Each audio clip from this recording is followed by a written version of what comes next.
here's the situation. Okay, for those of you who are wondering, like Hasan, let me catch you up because a lot of you haven't really been following closely. A lot of people are just tuning in because the election is tomorrow, and many people want to know what the f is up. Now, something that I've found out is that on my TikTok, the people are crazy. I usually agree with you, but I think she's had a great campaign. She's had a great campaign. This is a TikTok we posted about my like broader analysis on my on what I think is happening with Kamala's campaign and what I think is going to happen come November 5th or maybe November 6th.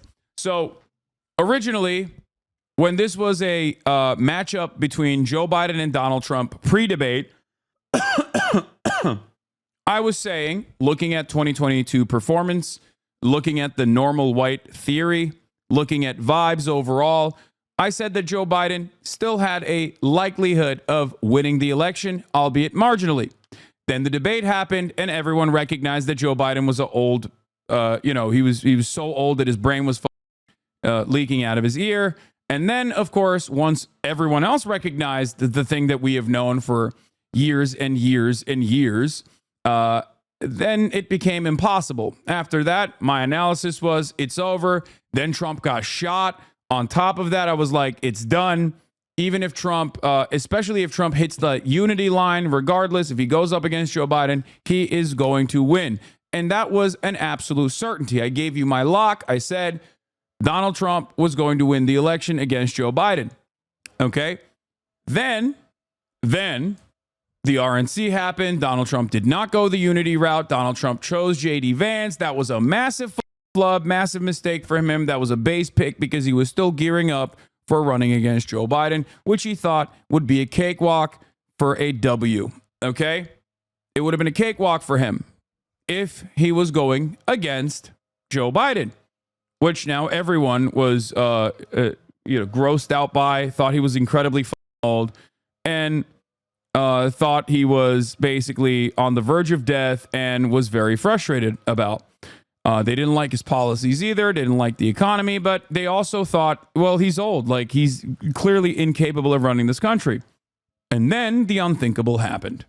The Democratic Party responded to public pressure and donor pressure aligned in this beautiful moment, and establishment Democrats actually swapped out Joseph Robinette Brandon for Kamala Harris. Kamala Harris then picked Tim Walz. Kamala Harris, in that short period of time, basically went from a relatively lesser-known generic Democrat to the person that was running for president. There was no electoral process that took place, which some people were frustrated by, and I totally understand why they were upset by it. But Kamala Harris assumed that role, and in perhaps like a week-long period, Kamala Harris went from a lesser-known generic Democrat who was the vice president that people didn't really think about, people didn't know that well, to a person that had made up 10 points in the opposite direction, and it caught back up to Donald Trump. It went from Joe Biden is definitely losing to Donald Trump to, oh my God, Kamala Harris has a pretty good chance of winning. Now, that paired up with the fact that high propensity voters were coming out and had come out already, for Kamala Harris, come out already for Joe Biden and the Democratic Party, and the down ballot races outperforming Joe Biden at the time and even outperforming Kamala Harris at the time by like 6, sometimes 7 points in these key races in swing states made me understand that there is a lot of momentum and a lot of energy in the Democratic Party's direction. They just need a competent leadership. However, after the DNC, I kept repeating over and over again that the Kamala Harris campaign and the direction the Democratic Party was taking was basically running towards Joe Biden, who was seen as a old curmudgeon who was basically very unpopular, so unpopular that he had to do something unceremonious. He had to do something unique. He had to drop out of the race and, be swapped out for his vice president. All of that aside, Kamala Harris still had the fundamentals. Okay? She still did. I kept maintaining the position that if she builds upon the momentum and actually has a bold policy agenda, talking and communicating how she's going to be different than the existing administration, that she would she would have a tremendous time in the polls. She would have a much better standing in the polls, that people would be openly, defending her. Some of the issues was immigration. Another issue was on the economy front. I think that her policies were definitely, there was some good there, but there was a lot that was just lackluster. Okay, and the tacking to the center, tacking to the right, and the consistent hugging and kissing Republicans. Okay, all of that, in my opinion, was bad campaigning for the most part. Okay, but as I said time and time again throughout this process, the liberals who would come at me and say, Hasan, what the you just don't want Kamala Harris to win because of Gaza, blah, blah, blah. I kept repeating, that's not the only issue I have with the campaign, although that is definitely an issue I have with the campaign, that she would still most likely win. Now, the last month or so was a little bit different, because I think that Kamala Harris became more prominent in the last month, a lot more media opportunities. She put herself out there, and she started pumping hundreds or tens of millions of dollars worth of ads with the campaign messages that they had aligned. And in that process, it seemingly backfired on the Harris camp, and instead, Republicans started gaining more momentum. Republicans started gaining momentum in down ballot races, but more importantly, Donald Trump started gaining momentum. I still, however, maintain the position until this day, and I still maintain this position that Kamala Harris will most likely win the election come tomorrow. And this is not just me looking at the polls, even though, of course, I have looked at the polls this entire time, but also looking at the vibes. I don't just do poll analysis, I do polls plus vibes. Why do I do this? Well, the reason why I do polls plus vibes is because polls alone are not going to be enough, okay? I have, however, learned something that's a little bit scary today, this morning. I've told you guys already, I have like a bunch of people that I talk to, normies in general. I have some high propensity voters, mid propensity voters, and low propensity voters in a place like California. And I look to who they vote for and how they vote as well, because I just want to kind of see a focus group, basically. And my low propensity voter did vote for Donald Trump, which was shocking. And I don't know if it's because I basically kept asking him over and over again if he was going to go out and vote or not. But my low propensity conspiracy theory guy who loves RFK did actually end up voting. And that kind of shocked me a little bit. That kind of worried me a little bit, because this is California. It doesn't mean California's going to flip, obviously. Chat, this does not mean California's going to flip red. That's idiotic. I'm not making that argument at all. But what it means is, even in a place where someone who is not likely to go out and vote at all, where his vote is not even going to matter at all, he found time out of his day to go out and vote, even though he has never gone out and voted before. That, to me, is a little troublesome. I haven't really seen this anywhere else in the data, but that still scares me regardless. Okay? So, having said that, however, I think that the fundamentals are on Kamala Harris's side still. Okay? I think that I have no faith that low propensity voters won't vote for Trump. Is bizarre, but he is rallying the RFK supporters. Well, now that I've talked about the Kamala Harris side of things and what I consider to be like not great campaigning, for example, I think that she focused far too much on trying to win over the white suburban mothers, and you can win them over. No one is saying don't try to win them over, but the way to win them over is supposed to be a delicate balance where you're not hemorrhaging your base of support, because you cannot let the urban pop fall apart. Okay? You cannot let the urban population, black voters, brown voters, young voters in general, voters in college, students and the like, not come out and vote for you because they are just like too bored and too grossed out by or too depressed to go out and vote because they just constantly hear you hugging and kissing the likes of Liz Cheney or saying you're going to have a Republican in your cabinet. It's not good. Okay? It is not good. She needs white women. I understand that. I'm not against that. But there's a way to do that while simultaneously still communicating objectively popular policies to the low and mid propensity voters on the Democratic Party side, but they haven't done that at all. They've hyper focused on high propensity voters in general. They're banking on a low turnout election. That's not good. Anyway, having said that, other aspects of the campaign that I took issue with, of course, was the fact that her addressing the economic harm that people were experiencing, even though she was given a massive gift where voters did not actually hold her responsible for the problems of the Biden administration and its impact on the economy and the inflation and the negative real wage growth that they experienced under Biden for a brief moment. That kind of stuff is unforgettable for a lot of voters, but they actually originally did not say Kamala Harris was responsible for that. Now, that's good. That's a massive gift for Kamala Harris. What does she do with that gift? Not much. The price gouging stuff was great. Fantastic messaging, fantastic policy, fully on board with that, right? But they didn't go forward with that too aggressively. And instead, they kind of back-pocketed that. And I personally consider that a flub, okay? I was expecting a 2008 Obama-style run, but instead, we basically got a 2012 Obama run. And that's not good. Or worse, dare I say, a 2020 Joe Biden run. Actually worse than that because it was more conservative than 2020. Anyway, so there's some good policies there like combating price gouging. Fantastic. Okay. Good defenses there.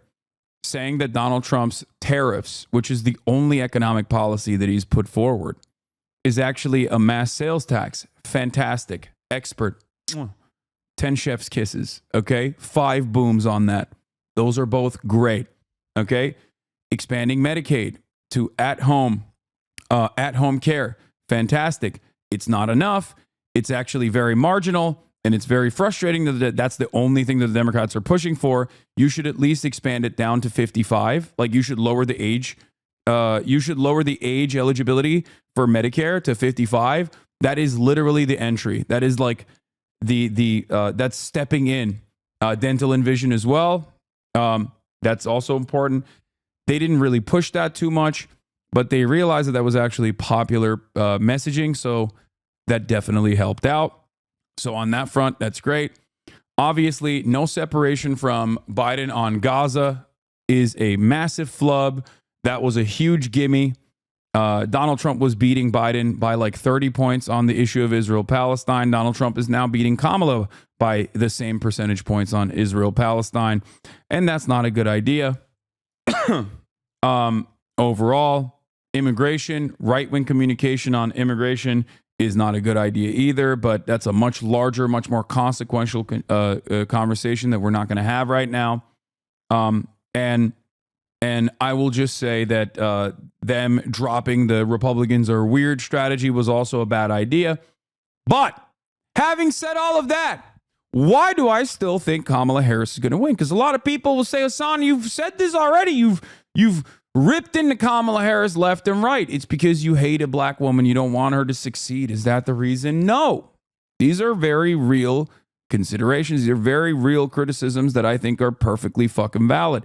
I have time and time again showcased evidence, empirical evidence, messaging polls and whatnot to prove to you that what I'm saying is correct. And you can also go and watch those older videos as well. Okay? Now, I will, however, turn around and explain something very important to you. Okay?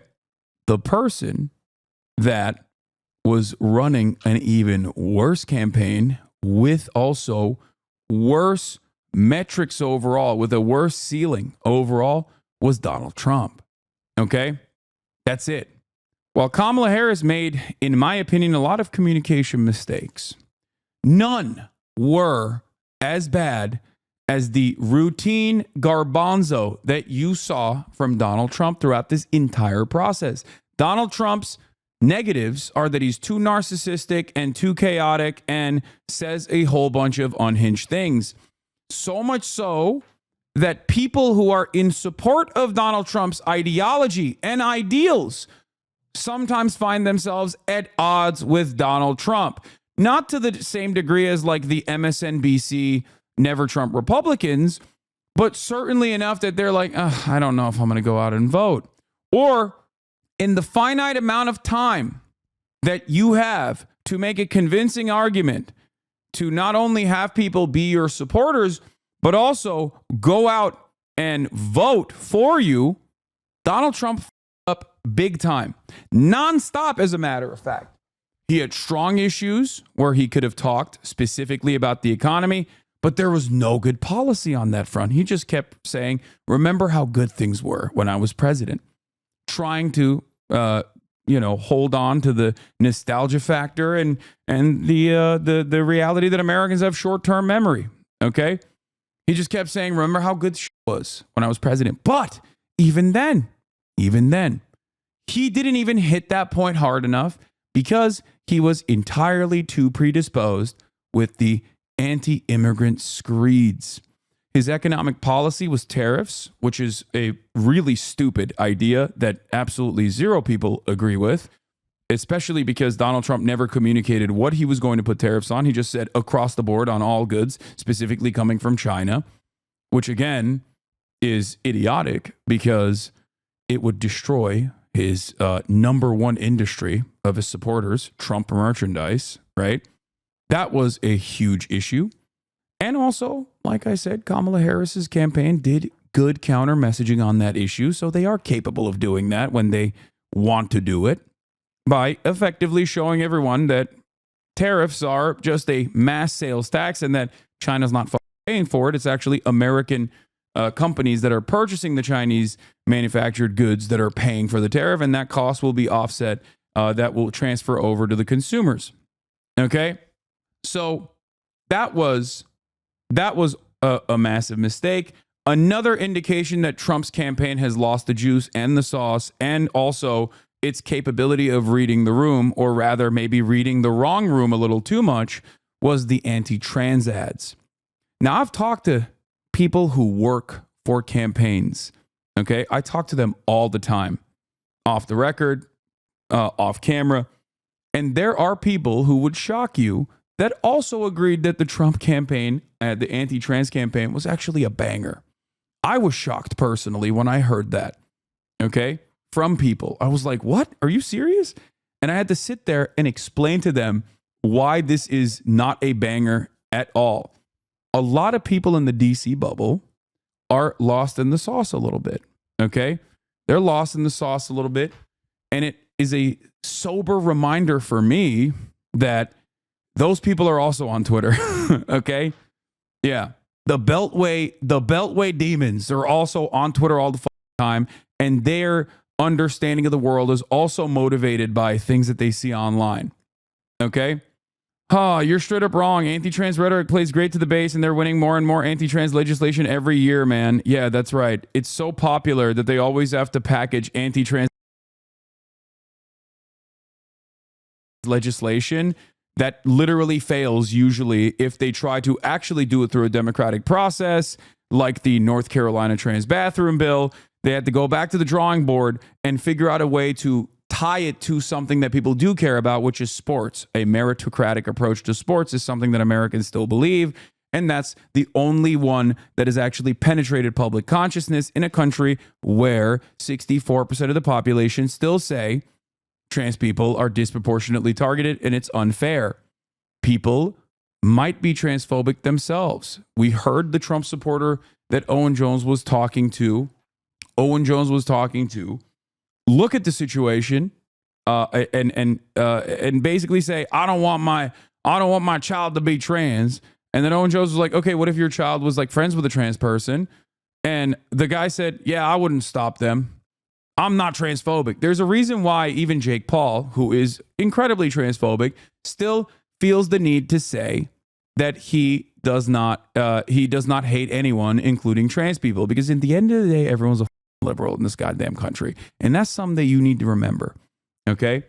What this means is that while most people think trans people are weird, most people are definitely slanted towards transphobia, given how rigid the gender binaries are in the way that it's been taught and how deeply personal our gender is in the way that we understand it, even though it's outdated.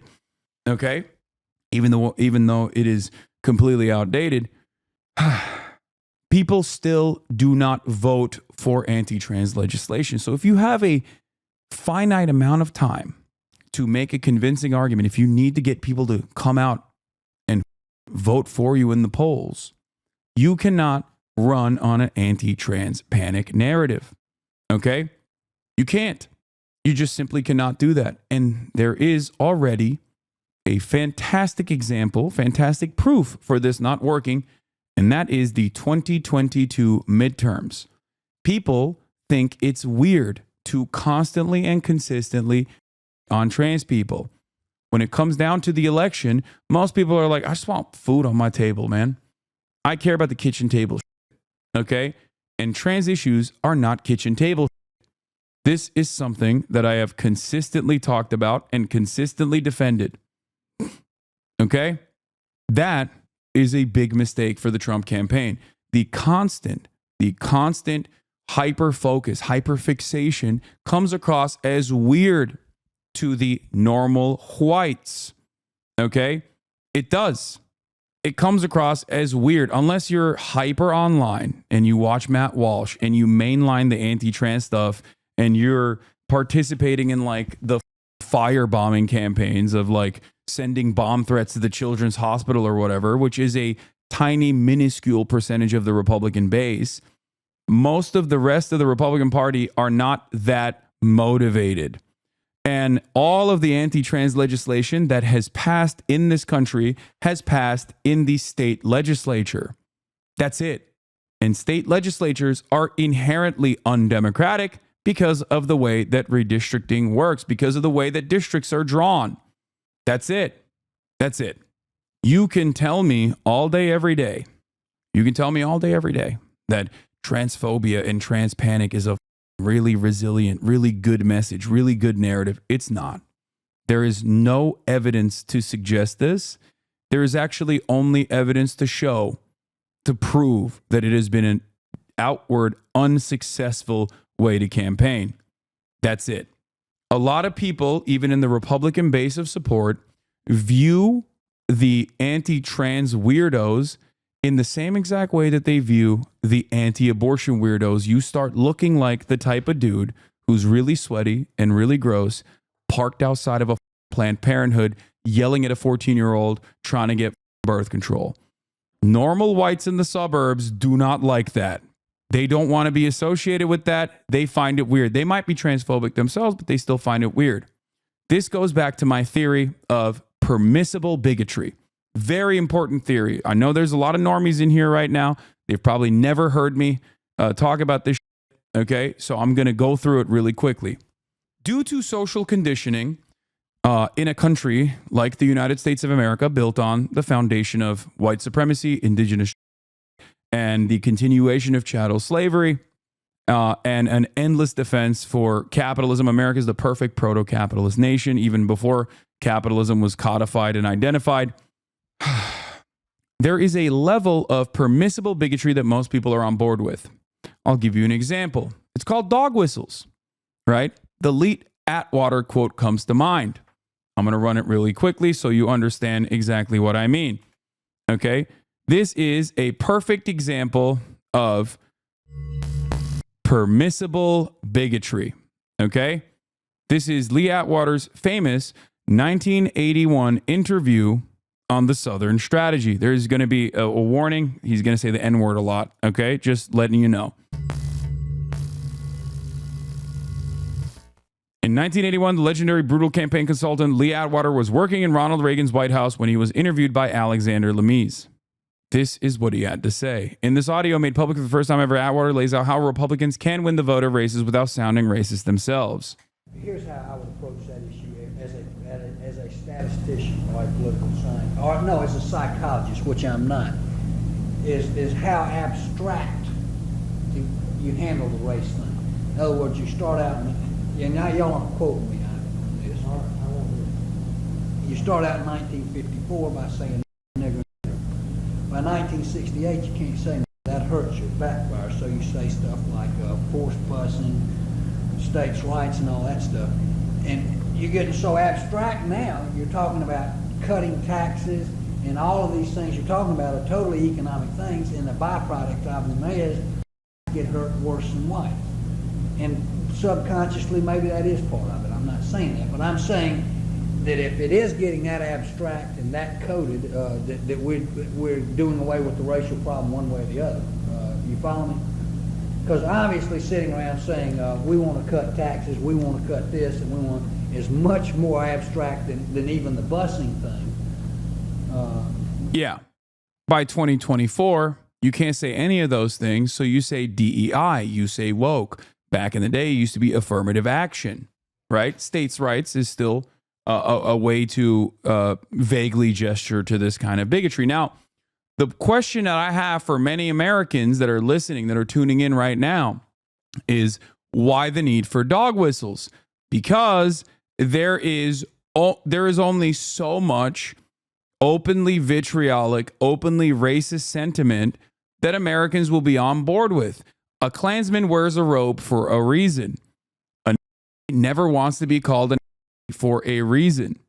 Racist people who are, some of them are your family members. You probably know what their opinions are, will not be on board with overt racism. There's a barrier, and that barrier changes. There's a boundary that changes of like what is permissible bigotry. And that happens through trends, that happens through, systematic differences, systematic changes. But ultimately, there is a level of permissible bigotry that you can get away with. An example of this is Donald Trump will say Kamala Harris is a low IQ person, right? That's a dog whistle. A black woman. Donald Trump is basically saying like she's a low IQ individual. She's a low IQ person. He can't say she's, I'm not going to repeat it, but like there are certain things that he can't say. The campaign is aware that, for example, Tony Hinchcliffe wanted to call her a right? They stopped Tony Hinchcliffe from saying that. They didn't stop Tony Hinchcliffe from calling Puerto Rico a trash island, an island full of trash, which of course hilariously backfired on the campaign. But that is the difference between permissible bigotry and bigotry that goes beyond that.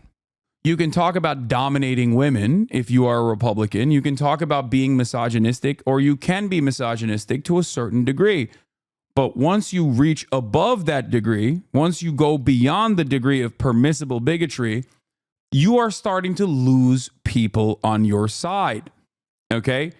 The difference is, for example, when you talk about black people, as a Republican, you can't say that, black people are inferior, genetically inferior, low IQ across the board, inherently violent, and must be squashed by the police force. If you say that, which is the underlying sentiment that you do believe, people are going to get grossed out by that. They're going to say, ew, you're gross. You're going too far. You can't get into phrenology.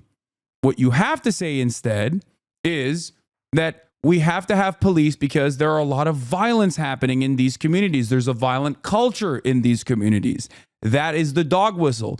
And the reason why that dog whistle exists, I'm trying to explain to you, is because people who are even racist themselves don't want to be outwardly racist. They don't want to be associated with someone who is outwardly racist. Okay? That doesn't mean that those people aren't racist themselves. And that is because a lot of people want to feel like they have the best interest of others in mind while simultaneously advocating against it. Okay?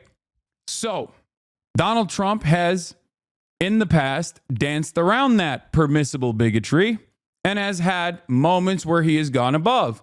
But he's been able to defend himself successfully in 2016 against attacks that were launched against him. But now that he is juiceless and sauceless, he no longer has that capacity. He just lets it rip quite frequently, as a matter of fact. And that, in my opinion, is why when he went on that national stage in front of Kamala Harris and said, Haitians are eating the dogs, they're eating the cats, and there's nothing you can do about it. And when he was asked about that, he was like, I saw it on TV. Even the majority of Republicans thought that was weird.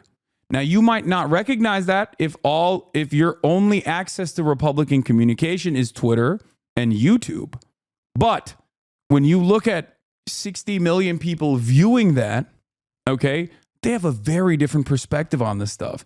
And these are the people who themselves might be on board with mass deportation, okay? And I don't think a lot of people recognize that. A lot of people in the Republican side do not recognize that, okay? That's the problem. It's not going to have an immediate and noticeable impact in the polls if that's what you're looking for. But messaging polls that were conducted afterwards showed as such, okay? There is a level of permissible bigotry, okay? And if you go above that level of permissible bigotry, you come across as gross. That's the reason why J.D. Vance early on was on nonstop, was deeply unpopular, because in his endless brown nosing to like some of the grossest podcasters out there, he did the podcast route before he became the vice presidential pick. And in those uncovered interviews, he spoke about women as though they were broodmares, as though they were, they had one purpose, and that was to breed. You can't say that out loud. When you say that out loud and the rest of society hears you say that out loud, they're going to be like, ew, what the are you saying? Even if people themselves personally believe that. Central Committee, thank you for the raid, by the way. And that I think is a massive problem for Trump. When Trump consistently talks about immigration to a degree that is seemingly unconscionable by people who want those policies, okay, he's not talking about the economy. Every moment that he spends saying 10 million Guatemalans they're inventing new ways of people, that's a moment that he could have been talking about the economy, and he chose to really ham on this narrative. And that's why you have to look at what Trump's surrogates are saying versus look at what Trump is saying. Trump's surrogates don't do that. They only talk about the economy. They literally only go, remember how good things were? Remember how good things were when Trump was president and how bad things are right now? Please stop asking me about, Trump's latest stupid thing that he said. Okay? That's it. And you know that Trump's people in his corner are telling him, please, sir, shut the up about immigrants. Don't talk about it this much. Just talk about the economy, please. Okay? You want to know how I know that? Because Trump constantly goes up in front of those people at those rallies and says, my staffers keep telling me, don't talk about the migrants, but I'm going to keep talking about it. They say, please, sir, talk about the economy. But I'm not going to talk about that. I'm going to talk about the migrants. And then everyone goes, oh, yeah, hell yeah, sir. Like he flexes, like talking about how, brain rotted he is, as though it's a benefit. And that, I think, that and consistently saying you're going to sick the military on, your enemies from within, and the fact that you have still not given up on the 2020 election makes you look like a sore loser for a lot of people. These are the issues that Donald Trump is very weak on. And he has consistently leaned on his weak ass issues. Even on strong issues that he has, like immigration, he's going above and beyond. He's making normies uncomfortable. And that's a problem. Do you understand?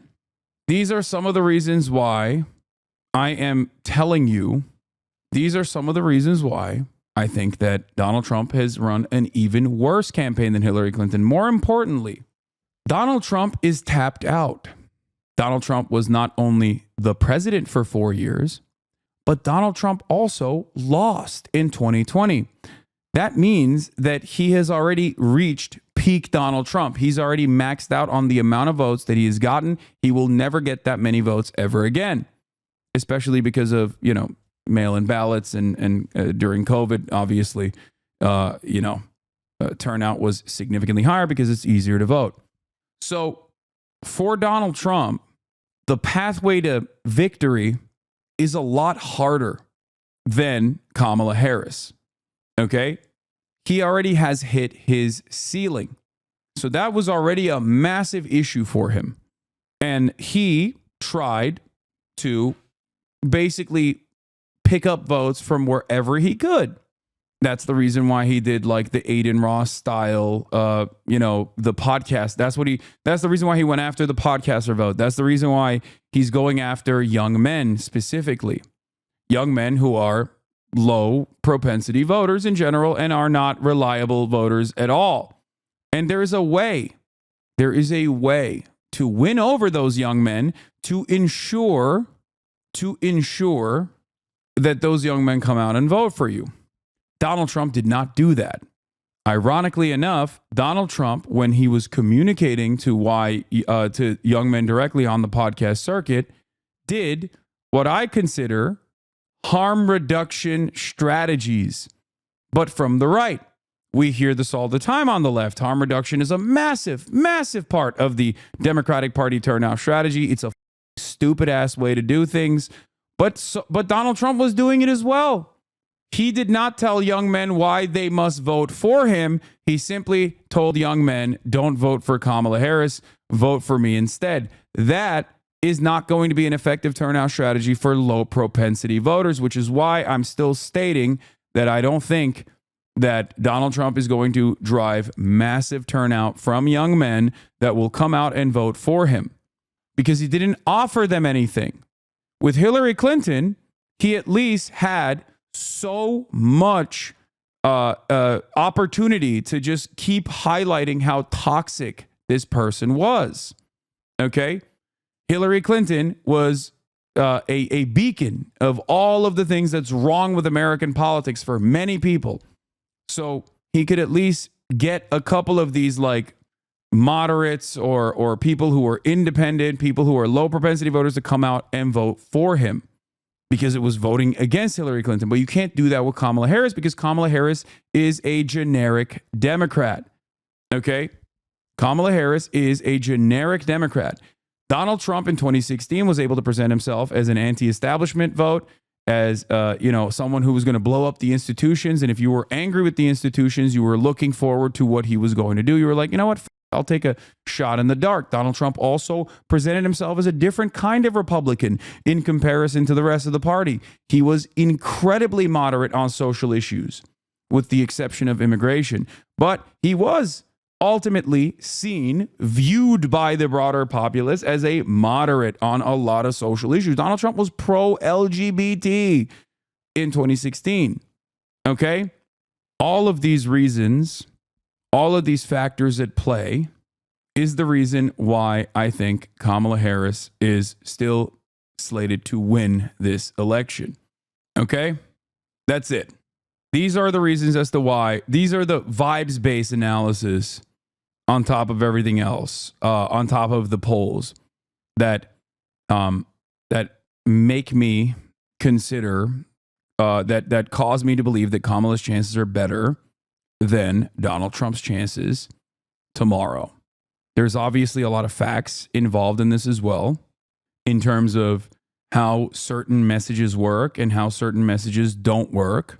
But ultimately, this is why I think that I am still marginally favoring Kamala Harris winning the election. Okay? This does not mean that Kamala Harris ran a fantastic campaign. It doesn't mean that at all. As a matter of fact, I think that Kamala Harris could have run a much better campaign and built on the momentum that she had gained early on. But she didn't do that. She could have still captured the attention of these suburban white women without refusing to advocate for any sort of policies that would help her base. So what this election is going to come down to tomorrow is this. Kamala Harris will win if she has not hemorrhaged enough of her base of support black and brown voters, young voters in general, progressive minded folks, or people who want decent policies, if she has not hemorrhaged enough from the urban population centers, and she has been able to successfully detangle a lot of the college-educated suburban whites, which they've gone after pretty aggressively, okay, and swing them away from Trump, like 2020 Trump voters going to Kamala Harris. There's not an indication in the polls that this has been successful so far. And maybe even bring out people who obviously care about abortion and care about this restriction coming down as a consequence of Donald Trump's Supreme Court. Kamala Harris will win. On the other hand, Donald Trump's shot in the dark approach is if he is able to not only drive turnout from low and mid propensity voters, which he's defeating Kamala Harris by massive margins on, if he's able to do massive turnout come election day, okay? If the early voters have not cannibalized the election day voters for the Republican Party, then Donald Trump will win. And it will come down to the state of Pennsylvania, okay? Kamala Harris's chances of winning this election, after looking at all of these facts, and even matching the vibes, I guess, especially when you look at past performance for the Democratic Party, or if you look at current performance for the Democratic Party and the way that people view the Democratic Party overall in the United States of America versus the Republican Party, Kamala Harris's chances of winning this election are slightly higher than Donald Trump's chances of winning the election, because Donald Trump has a tougher go here. Okay? Can you explain the red mirage stuff that we'll see tomorrow? I have heard stuff about it, but don't understand it. I mean, this happened in 2020 as well. On election night, votes are tabulated, but those are simply based off of when a news outlet says Kamala Harris is projected to win. That's just a simple projection. The way that they calculate that is by looking at past performance, looking at the likelihood that a certain state is going to go in one direction over the other, and the red mirage basically red mirage is not 2022. Red mirage basically is because Republicans in past election cycles have had a tendency to go and do same day voting, that those votes are counted earlier than and faster than mail-in ballots and early voters. And this varies by state, but that is the reason why it looks like Republicans are winning in certain states. Early results give a false indication that the Republicans are actually winning by massive margins. And then once all the votes are counted, or when you look at certain projections, you can make a better analysis on who is projected to win, judging by past performance. A lot of people don't realize this, but the official vote count does not come for sometimes weeks, if not months later. Most of the winners and losers are declared on the night of the election due to projections. That's why the media will say Associated Press is projecting a Kamala Harris victory. Now, they're usually right. There are very few instances where the media has ever gotten it wrong. And this was a big deal that especially Fox News projected certain states, Biden winning certain states on election night in 2020. In 2020, that was a massively consequential thing that they did, where they actually operated with truth and integrity to a certain degree. Ironic, I know, and that really softened the amount of counter narratives that Trump could launch towards, oh, we're winning the election. He was very upset, if you recall. Okay, now having said that, I do not know if Fox News will do that this time around. And I'm genuinely worried that they will not be honest about their projection. So we shall see. Yeah, it is incredibly rare where a projection is wrong. That's why the Dewey defeats Truman is an iconic image for a reason. Exactly. So I think, Fox News announced their projections for Arizona to go to Biden before New York Times and Associated Press. This was a major point of contention in the 2020 cycle. It actually was legitimately helpful. They were right But I'm saying that like it was a unique moment for Fox News to be correct and actually maintain integrity on election night that I think ultimately cut away from a lot of the counter narratives that Trump was building on in terms of the election being stolen from them, right? So I think that I think I'm scared, but I think that there will be some unrest tomorrow. I don't think that is a wild thing to predict.